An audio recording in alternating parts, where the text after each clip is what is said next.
Anong forma ang pinagsasabi mo? Ikaw ang hindi pumorma dito. Mali. Nasabihan niya ako na hindi ako pumorma. Mga ganun ako tayo.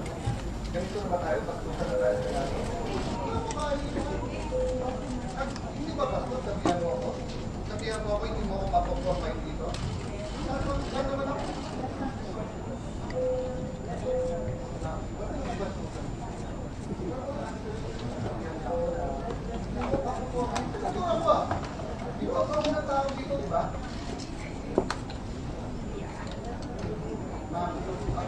I will answer why I have to make it.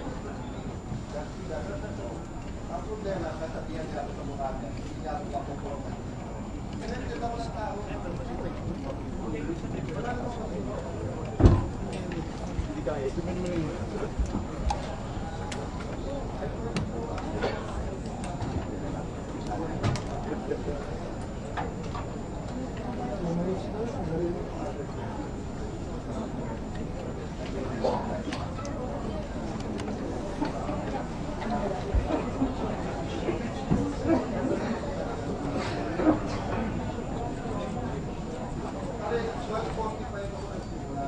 Tayong dalawa, kay Inay, tatlong oras tayong dalawa eh.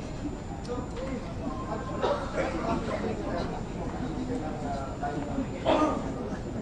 timekeeper ka na rin.